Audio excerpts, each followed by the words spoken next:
شروع اللہ کے نام سے جو رحمان و رحیم ہے۔ تمام تعریف اس اللہ کے لیے ہے جو اپنی عظمت کے ساتھ دلوں پر روشن و درخشاں ہے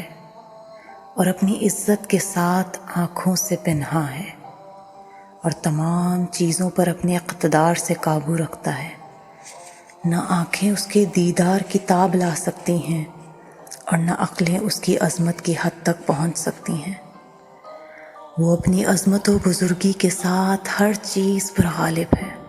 اور عزت و احسان و جلالت کی ردا اوڑھے ہوئے ہے۔ حسن و جمال کے ساتھ نقائص سے بری ہے اور فخر و سربلندی کے ساتھ شرف و بزرگی کا مالک ہے، اور خیر و بخشش کی فراوانی اور عطائے نعمات سے خوش ہوتا ہے، اور نور و روشنی کے ساتھ تمام عالم سے امتیاز رکھتا ہے۔ وہ ایسا خالق ہے جس کا کوئی نظیر نہیں، وہ ایسا یکتا ہے جس کا کوئی مثل نہیں، وہ ایسا یگانہ ہے جس کا کوئی مد مقابل نہیں، وہ ایسا بے نیاز ہے جس کا کوئی ہمسر نہیں، وہ خدا جس کا کوئی دوسرا نہیں،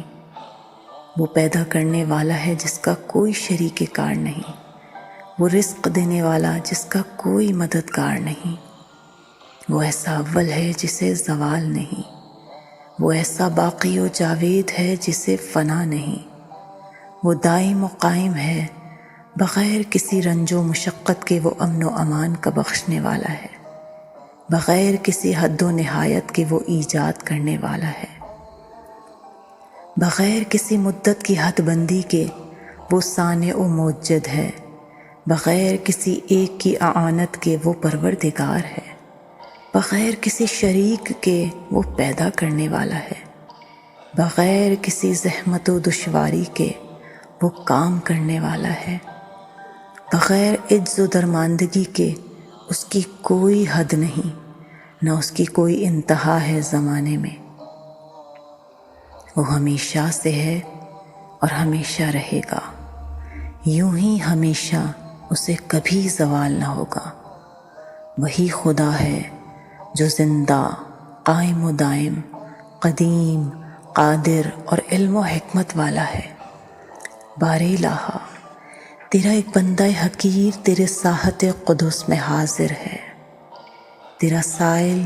تیرے آستانے پہ حاضر ہے، تیرا محتاج و دست نگر تیری بارگاہ میں حاضر ہے۔ اے میرے اللہ، تجھ ہی سے عبادت گزار ڈرتے ہیں اور تیرے خوف اور امید و عفو و بخشش کے پیش نظر عاجزی سے التجا کرنے والے تجھ سے لو لگاتے ہیں۔ اے سچے معبود، استغاثہ و فریاد کرنے والوں کی پکار پر رحم فرما اور غفلت میں گرفتار ہونے والوں کے گناہوں سے درگزر فرما، اور اے کریم، اپنی بارگاہ میں توبہ کرنے والوں کے ساتھ اس دن کے جب وہ تیرے سامنے پیش ہوں، نیکی اور احسان میں اضافہ فرما۔ آمین یا رب العالمین۔